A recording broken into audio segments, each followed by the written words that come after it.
Kalau tidak ada petani dan keluarga petani, ya pertanian kita ini nanti akan diurus oleh perusahaan-perusahaan pertanian.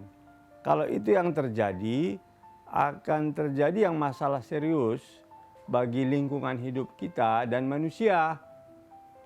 Bagi manusia, ya karakter dari industri pertanian yang besar ini, pekerjaannya itu menekankan keseragaman, monoculture, dan dia menggunakan teknologi seperti pestisida, pembibitan, hormon dan sebagainya. Saya Henry Saragih, Ketua Umum Serikat Petani Indonesia dan Koordinator Gerakan Petani Dunia Lapia Campesina tahun 2004 sampai dengan 2013. Kali ini kita akan membahas soal pangan. Karena soal pangan ini adalah soal hal yang mendasar bagi manusia.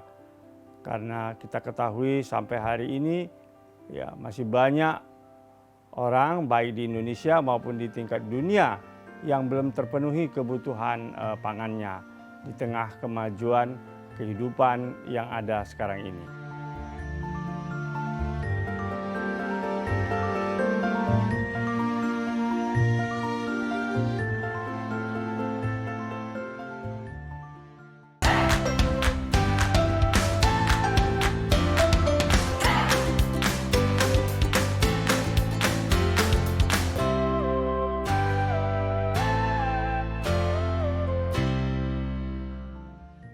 Ya, saya dilahirkan di desa dan dibesarkan di desa pertanian dan perkebunan dan menghabiskan waktu banyak dalam kehidupan pedesaan.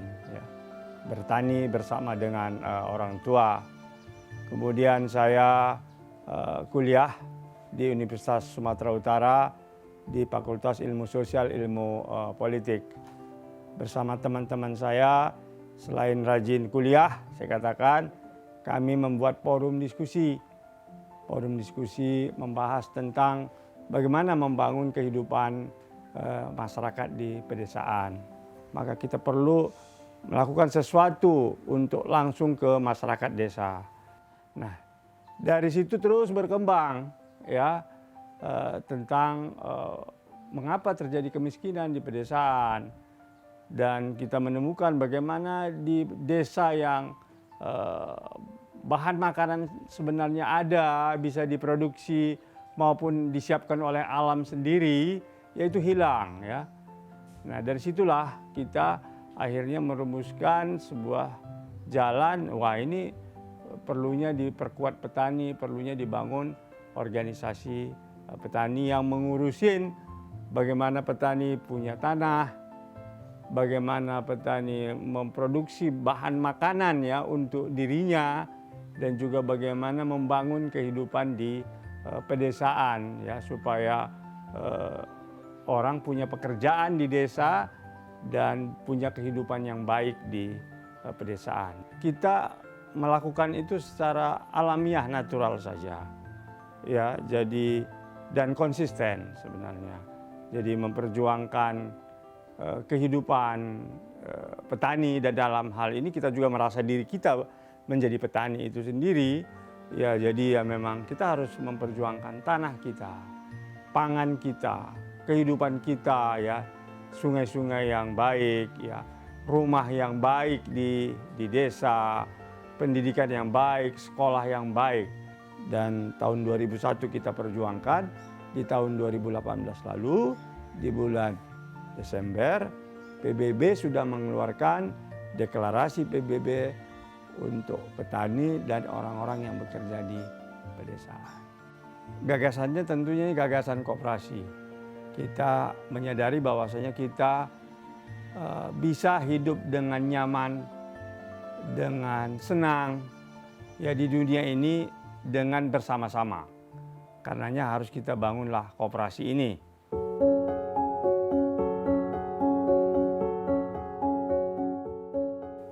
Kondisi petani kita banyak yang sesungguhnya dia melakukan pertanian itu ditentukan akhirnya oleh pasar.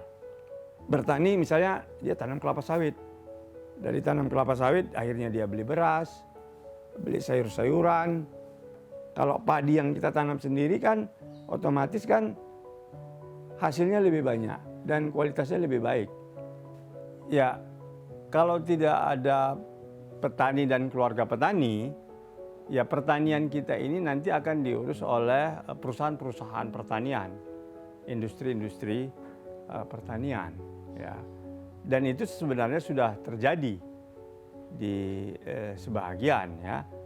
Katakanlah kalau di Indonesia itu yang sudah terjadi kan dengan kelapa sawit, ya perkebunan, ya, akan terjadi yang masalah serius bagi lingkungan hidup kita dan manusia.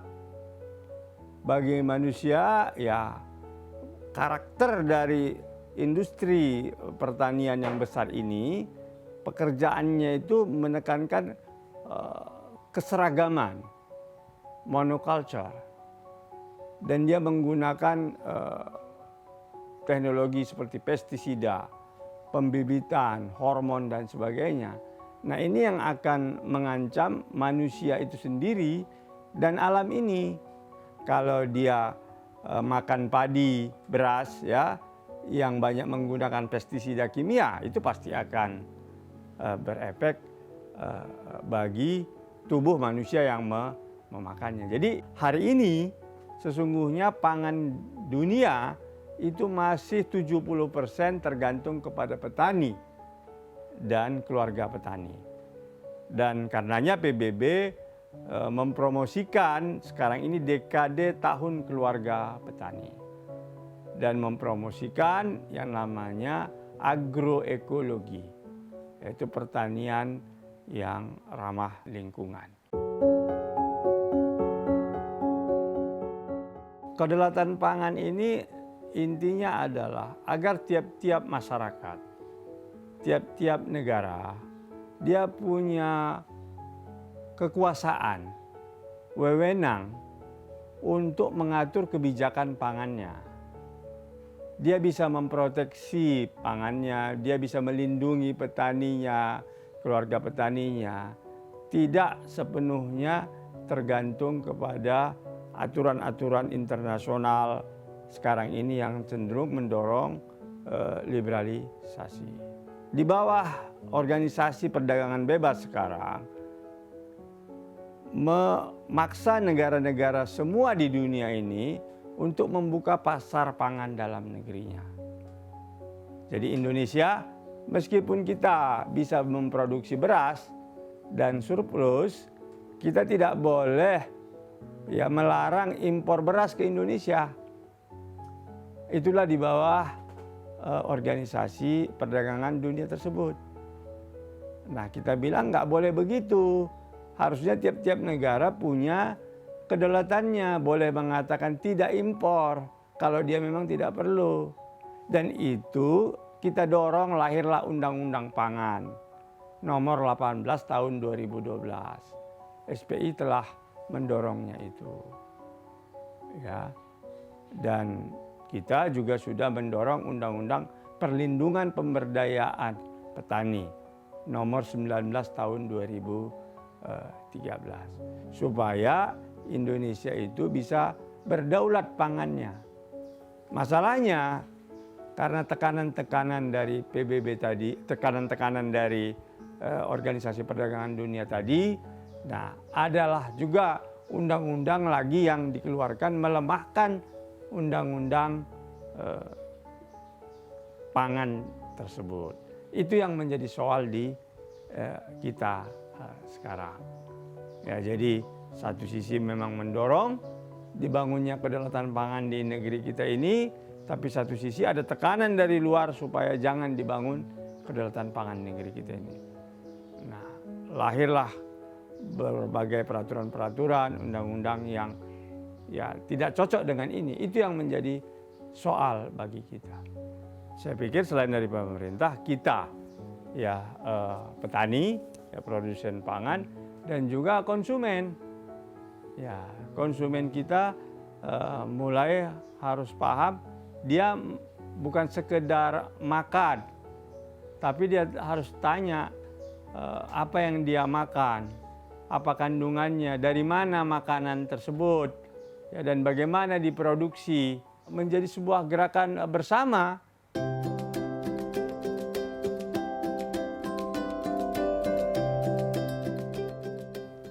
Saya sekarang satu sisi optimis dengan generasi kita yang sekarang ini peduli kepada hal-hal yang sifatnya substansi dari makanan itu dan mau memproduksinya. Saya pikir ini yang harus kita teruskan. Ya, jadi kalau dia sudah bukan sekedar makan saja, tapi sudah mau mempertanyakan apa yang dimakan itu bagaimana, juga mulai terlibat dalam memproduksi, saya pikir ini akan ada tahapan menuju kepada kebaikan kita. Generasi muda kita sekarang ini kan sudah kehidupan sehari-harinya menggunakan teknologi komunikasi. Mari digunakan untuk menyebarkan kebaikan-kebaikan yang ditemukan, ya, di banyak tempat, ya, di desa, dimanapun.